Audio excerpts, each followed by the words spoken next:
नमस्कार। चलिए आज एक सफर पर चलते हैं। रात के आसमान के रहस्यों को समझने का सफर, उन चमचमाती चीजों की दुनिया में जो हमें सदियों से अपनी ओर खींचती रही हैं। कभी सोचा है सूरज ढलते ही आसमान में ऐसा क्या होता है कि वो छोटे छोटे चमचमाते हीरों से भर जाता है। पहले एक या दो दिखते हैं और फिर देखते ही देखते इतने सारे कि उनकी गिनती करना भी मुश्किल हो जाता है। तो इस सफर की शुरुआत यहीं से करते हैं। आसमान में चमकने वाली ये जितनी भी चीजें हैं, सूरज, चांद और वो अनगिनत रोशनियां, इन सबको हम कहते क्या हैं? क्या इनका कोई एक नाम है?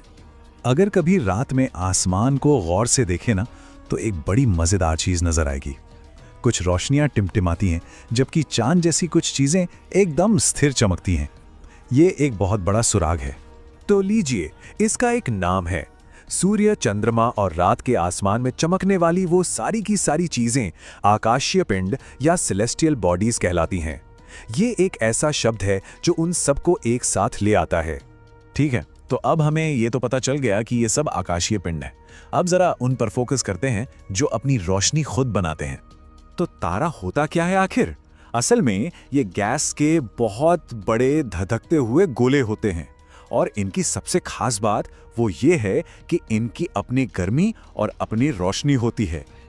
और सुनिए एक कमाल की बात, हमारा अपना सूरज जो हमें दिन में इतनी रोशनी देता है, वो भी असल में एक तारा ही है। रात में जो बाकी तारे इतने छोटे छोटे दिखते हैं, वो इसलिए क्योंकि वो हमसे बहुत बहुत ही ज्यादा दूर हैं। हजारों सालों से इंसान आसमान को देखकर, इन तारों को जोड़कर कुछ जानी पहचानी शक्लें बनाता आया है। तारों के इन ग्रुप्स को नक्षत्र या कॉन्स्टलेशंस कहते हैं। सप्तऋषि का नाम तो जरूर सुना होगा। और तो और पुराने जमाने में नाविक और यात्री दिशा खोजने के लिए ध्रुव तारे का इस्तेमाल करते थे, क्योंकि वो हमेशा उत्तर दिशा में एक ही जगह पर रहता है। चलिए अब तारों से हटकर उन पिंडों की बात करते हैं जो अपनी रोशनी नहीं बनाते, बल्कि दूसरों की रोशनी को बस रिफ्लेक्ट करते हैं। अब हम अपने घर के थोड़ा और करीब आ रहे हैं। तो अब समझ में आया वो टिमटिमाने वाला फर्क। तारे इसलिए टिमटिमाते हैं क्योंकि उनकी अपनी रोशनी होती है, लेकिन ग्रह वो तो बस पास के किसी तारे की रोशनी को रिफ्लेक्ट करते हैं, इसलिए वो एकदम शांत स्थिर चमकते हैं।